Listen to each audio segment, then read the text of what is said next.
Yeah, مگر I think all of the, well, most of the people who know about Islam know this. but اس کے باوجود بھی اس سے بھی بڑا کرائم جو کرتے ہیں وہ خاندان پرستی کا کرتے ہیں، وہ خاندان کے لیے جان دیتے ہیں۔ نبی اسلام نے جتنی دفعہ خاندان پرستی کے خلاف ارشاد فرمائے ہیں اتنے دفعہ یہ وطن پرستی کے خلاف نہیں فرمایا، بلکہ 1% ہے وطن پرستی کا۔ تو ٹھیک ہے، ہم نیشنلسٹ تو ہیں ہی ہیں، ہم وہ ایک فیملی ٹری کے اوپر جو ہم خاندان قبیلے کے لیے جو کر رہے ہیں نا، وہ یہ سب طاغوت ہیں، شرک نہیں، طاغوت ہیں۔ دے کال دا شارٹس۔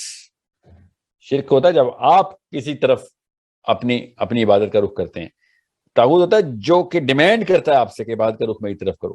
فَمَن يَكْفُرْ بِالطَّاغُوتِ وَيُؤْمِن بِاللَّهِ فَقَدِ اسْتَمْسَكَ بِالْعُرْوَةِ الْوُثْقَىٰ لَا انفصام لَهَا وَاللَّهُ سَمِيعٌ عَلِيمٌ۔ تو جو شخص بھی طاغوت کا کفر کرے گا، انکار کرے گا، طاغوت کے خلاف بغاوت کرے گا اور ایمان لائے گا اللہ پر، پہلے طاغوت کا انکار کرو پھر اللہ پر ایمان لاؤ، تب ایمان معتبر ہے۔ اسلام میں شرک کے برابر سمجھا جانے والا گناہ طاغوت کیا ہے؟ سما ٹی وی کے ایک پروگرام مکالمہ کے اندر عورتوں کے حقوق اور حقوق اللہ پر بات کرتے ہوئے پاکستان کے مشہور موٹیویشنل سپیکر اور اسلام کے مبلغ سائل ادیم، جن کی وجہ شہرت اسلام کو علماء کرام کی پرانی سوچ اور نظریات سے ہٹا کر یوتھ کو اسلامی تعلیمات کو سائنٹیفیکل، لاجیکل اور کریٹیکل تھنکنگ سے سوچنے کی طرف ابھارنا ہے، اور وہ اس کے اندر کافی حد تک کامیاب بھی ہو چکے ہیں۔ اسی پروگرام کے اندر بات کرتے ہوئے ان کا کہنا تھا کہ اسلام کے اندر سب سے بڑا گناہ طاغوت کا ہے، یعنی اللہ اور اس کی حدود کو چھوڑ کر ایسی چیزوں کو خدا بنا لینا، ان کی ہر ایک کہی ہوئی بات کو ماننا جو کہ خدا کے حکم سے ٹکرا کر اس کی نافرمانی کرتی ہو۔ لفظ طاغوت طغیہ سے نکلا ہے اور اسی سے لفظ نکلا ہے طغیانی۔ جیسے دریا کا پانی اپنی حدود کے اندر بہ رہا ہو اور اس کے آس پاس بیریئر موجود ہوں جن کی وجہ سے یہ پانی باہر نہ نکل سکے، لیکن اچانک سے اس دریا کے اندر طغیانی کی وجہ سے یہ پانی باہر نکلنے لگے یا اپنی حدوں کو پھلانگنے لگے، تو اس پانی کو آپ طاغوت کہہ سکتے ہیں۔ بالکل اسی طرح سے جب کوئی انسان اللہ کی حدود، اس کے حکم کو پھلانگ کر کسی اور چیز کو اپنا رب بنا لے، یعنی اس کی جائز اور ناجائز بات کو ماننا شروع کر دے، تو اسی کو طاغوت کہتے ہیں۔ مثال کے طور پر آپ کا نفس جو کہ آپ کو صبح فجر کے وقت نماز پڑھنے اور اٹھنے سے روکتا ہے، وہ بھی آپ کے لیے طاغوت ہے۔ جیسا کہ قرآن کے اندر اللہ فرماتا ہے کہ اے نبی، کیا آپ نے اس شخص کو دیکھا جس نے اپنی نفس کی خواہش کو اپنا خدا بنا لیا؟ اگر کوئی انسان اللہ کو چھوڑ کر شیطان کی بات مانتا ہے تو شیطان بھی اس کے لیے طاغوت ہے۔ بالکل اسی طرح سے اگر وطن کی محبت کے اندر انسان حد سے بڑھ کر اللہ کی حدود کو توڑ دے، اللہ کے حکم کو پیچھے کر دے، تو وطن بھی طاغوت ہے۔ آپ کا خاندان، علماء سو، فرقہ پرستی، قرآن و حدیث کا انکار، انصاف کرنے والے جج جو کہ اللہ کی حدود کو توڑیں، سپاہی جو کہ اللہ کے حکم کا انکار کرے، یہ سب کے سب طاغوت کہلائیں گے۔ اب کیونکہ یہ طاغوت اپنی ڈیفینیشن کے اعتبار سے بے شمار صورتوں کے اندر موجود ہو سکتا ہے، لہٰذا قرآن کریم کے اندر صرف اس کا نام لے کر اس سے بچنے کی تلقین کی گئی ہے، لیکن اس کی صورتوں کو بیان نہیں کیا گیا کہ تمہارے لیے یہ بھی طاغوت ہے اور یہ بھی۔ اب سوال یہ ہے کہ ایک انسان کے لیے یہ سب چیزیں طاغوت کیوں بن جاتی ہیں؟ تو اس کا سمپل سا جواب ہے کہ اللہ قرآن کریم کے اندر فرماتا ہے کہ میں نے جن اور انسان کو اپنی عبادت اور بندگی کے لیے پیدا کیا۔ اب جو بھی چیز اس عبادت اور فرما برداری یعنی اللہ کے حکم کو توڑے گی اور جس چیز کی وجہ سے یہ ٹوٹے گی، وہ طاغوت ہوگا، کیونکہ وہ چیز اللہ کے مقابلے میں کھڑی ہے۔ شرک، کفر اور طاغوت کے اندر فرق یہ ہے کہ شرک اور کفر کے اندر انسان سب کے سامنے کھلم کھلا اللہ کا انکار کر کے یا پھر اس کا شریک بنا کر اس کا انکار کرتا ہے، لیکن طاغوت کے اندر انسان کو علم ہی نہیں ہوتا کہ وہ مسلمان ہو کر بھی آہستہ آہستہ کفر و شرک کی طرف چل پڑتا ہے۔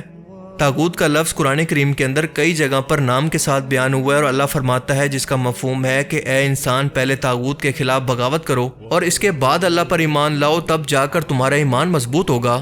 اس کے بعد تم اللہ کے ساتھ ایک ایسی مضبوط رسی کے ساتھ جڑ جاؤ گے جس کو پھر کبھی کوئی توڑ نہیں سکے گا۔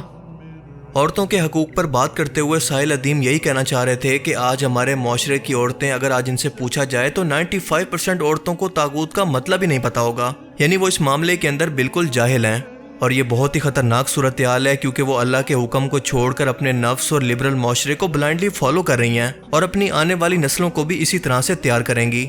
آج فیمنزم ان عورتوں کے اندر کوٹ کوٹ کر بھرا جا رہا ہے۔ جس عورت کو یہی نہیں پتا ہوگا کہ یہ لبرل معاشرہ اور فیمنزم اس کے لیے طاغوت ہیں، تو وہ اپنی نسلوں کی تربیت کیسے کرے گی؟ اسے ڈریسنگ کا، میک اپ کا تو پتہ ہے، لیکن اسلام کے بارے میں آج کچھ بھی نہیں پتا۔ اسلام کے معاملے میں آج کی یہ عورت بالکل لا علم ہے۔ جب اس عورت کو یہ پتہ ہی نہیں ہوگا کہ اس کے لیے طاغوت ہے کیا، تو وہ اس سے بچے گی کیسے؟ اور ظاہر ہے کہ یہ بہت ہی لاجیکل سوال ہے۔ اب آپ مجھے دل پر ہاتھ رکھ کر بتائیں کہ ساحل ادیم نے ایسی کون سی بات کہی ہے جو کہ غلط ہے؟ کیا آج یہ سب کچھ ہماری آنکھوں کے سامنے نہیں ہو رہا کہ عورتوں کو ویسٹرن معاشرے، لبرلزم، فیمنزم، LGBT اور ان سب طاغوت کو اپنا حق کہہ کر گھروں سے نہیں نکالا جا رہا؟ اسی بات پر سوال کرتے ہوئے آڈینس کے اندر موجود ایک خاتون کا کہنا تھا کہ آپ عورتوں سے معافی مانگیں کہ آپ نے اپنے ملک کی 95% عورتوں کو جاہل کہا ہے۔ اس بات پر ساحل ادیم نے جواب دیا کہ ایک شخص کو اگر کسی بات کا علم نہ ہو تو میں اسے جاہل نہ کہوں تو کیا کہوں، کیونکہ یہ بات تو خود اللہ قرآن کریم کے اندر فرماتا ہے کہ علم والے اور جاہل برابر نہیں ہو سکتے۔ ایک کی مثال ہے اندھے کی اور ایک کی مثال ہے دیکھنے والے کسی۔ اور اسی کنٹروورسی کو لے کر آج یہ ویڈیو سوشل میڈیا پر اتنی زیادہ وائرل ہے۔ اللہ پاک قرآن کریم کے اندر فرماتا ہے، جس کا مفہوم ہے کہ جب اللہ کی آیتیں منافقوں اور کافروں کے سامنے پڑھی جاتی ہیں تو ان کا دل گھٹنے لگتا ہے۔ بالکل یہی مثال ان لبرل فیمنسٹ کی بھی ہے کہ جب اللہ کا حکم ان کو سنایا جائے تو ان کو تکلیف محسوس ہونا شروع ہو جاتی ہے۔ اور ان خاتون کو میں بس اتنا کہہ سکتا ہوں کہ جب تک انسان کو کسی بات کا علم نہ ہو اس پر بحث کرنے سے گریز کرنا چاہیے، ورنہ آپ خود یہ ثابت کریں گے کہ سامنے والا شخص آپ کو جاہل کیوں کہہ رہا ہے۔ اور ساتھ ساتھ وہ لوگ جو کہ اس کو غلط رنگ دے کر پروپیگنڈا کر رہے ہیں وہ بھی اس جہالت کے اندر برابر کے شریک ہیں۔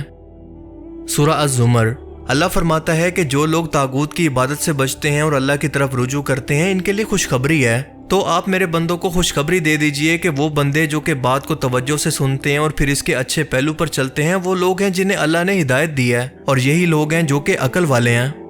اللہ پاک اس آیت کے اندر خود فرما رہا ہے کہ ایسے لوگ علم والے ہیں یا پھر عقل رکھنے والے ہیں۔ اب آپ مجھے ذرا سوچ کر بتائیں کہ ایسے لوگ جو کہ عقل نہیں رکھتے یا پھر علم نہیں رکھتے تو ان کے بارے میں اللہ پاک کیا فرما رہا ہے؟ یہی کہ وہ جاہل ہیں۔ سورہ النحل، اور ہم نے ہر امت کے اندر رسول بھیجے کہ تم اللہ کی عبادت کرو اور طاغوت سے بچو۔ سورہ البقرہ، پس جو بھی طاغوت کا انکار کرے گا وہ اللہ پر ایمان لائے گا اور وہ وہی شخص ہے جس نے ایسے مضبوط کڑے کو پکڑ لیا جو کہ ٹوٹتا نہیں ہے، اور اللہ سب کچھ سننے والا جاننے والا ہے۔ بالکل اسی طرح سے سورہ النساء کے اندر بھی طاغوت کا ذکر نام کے ساتھ موجود ہے، یعنی یہ اتنا اہم، سیریس اور بدترین گناہ ہے جس پر اللہ تعالیٰ بار بار انسانیت کو بچنے کا حکم اور اسے ایمان کی علامت بتا رہے ہیں، لیکن انتہائی افسوس کا مقام ہے کہ لبرل مافیا نے جان بوجھ کر اس لفظ کا اتنا مذاق بنایا، اس کی اتنی میمز بنائی کہ یہ سوشل میڈیا پر وائرل ہو گیا۔ زیادہ تر لوگ تو اپنی جہالت کے اندر ایسا کر رہے ہیں جنہیں اس پر توبہ کرنی چاہیے، جبکہ کچھ لوگ ایسے ہیں جو کہ جان بوجھ کر اس طرح کا تماشا اور دینی تعلیمات کا مذاق بناتے ہیں تاکہ نوجوان نسل کو علماء کرام سے اتنا متنفر کر دیں کہ وہ ان کی باتوں کو سیریس لینا ہی چھوڑ دیں اور وہ ان کی بات سننے سے پہلے ہی ان کا مذاق بنانا شروع کر دیں۔ اس وقت بھی یہی سب کچھ ہو رہا ہے۔ ڈاکٹر اسرار احمد مرحوم، انجینئر محمد علی مرزا اور ساحل ادیم جیسے اسکالر وہ لوگ ہیں جو کہ پہلی بار اس سب سے بڑے گناہ کا مطلب لوگوں تک پہنچا رہے ہیں، ورنہ آپ میں سے 90% لوگوں نے یہ لفظ اس سے پہلے کبھی سنا ہی نہیں ہوگا۔ ساحل ادیم کے ان الفاظ کی وجہ سے اس وقت سب سے زیادہ تکلیف فیمنسٹ کو ہو رہی ہے۔ آج مجھے ان پروگرامز کو دیکھ کر اندازہ ہوتا ہے کہ کیوں اللہ کے رسول صلی اللہ علیہ وسلم نے فرمایا تھا کہ جب دجال دنیا کے اندر ظاہر ہوگا تو سب سے پہلے اور سب سے زیادہ عورتیں اس کا ساتھ دیں گی۔ سفر معراج پر بھی آپ صلی اللہ علیہ وسلم نے جہنم کے اندر سب سے زیادہ تعداد عورتوں کی دیکھی تھی۔ ہیومن ڈگنیٹی کے اندر مرد اور عورت آپس میں برابر ہیں، لیکن فرق یہ ہے کہ دونوں کی ذمہ داریاں ان کی جسامت اور طاقت کے اعتبار سے الگ الگ ہیں، اور آج کل خرابی ہی اسی ٹائم کے اندر پیدا ہوتی ہے جب عورتیں مردوں کے برابر ہونے کی کوشش کرتی ہیں، یا پھر آج کے ٹائم کے اندر تو ان پر حاوی ہونے کی کوشش کر رہی ہیں۔ اس فیمنزم کو تو صرف اور صرف خاص طور پر فیملی سسٹم کو توڑنے کے لیے ڈیزائن کیا گیا ہے، ورنہ جتنا خیال ایک مسلمان مرد اپنی عورت کا رکھتا ہے ویسٹرن معاشرے کے اندر اس کا 1% بھی نہیں ہے۔ اسی لیے کہتے ہیں کہ ایک مرد کا اثر ایک گھر تک ہوتا ہے جبکہ عورت کا کردار ایک پورے معاشرے کو تعمیر کرنے کے اندر ہوتا ہے۔ اللہ تعالیٰ ہمیں سمجھنے کی اور نیک عمل کرنے کی توفیق عطا فرمائے۔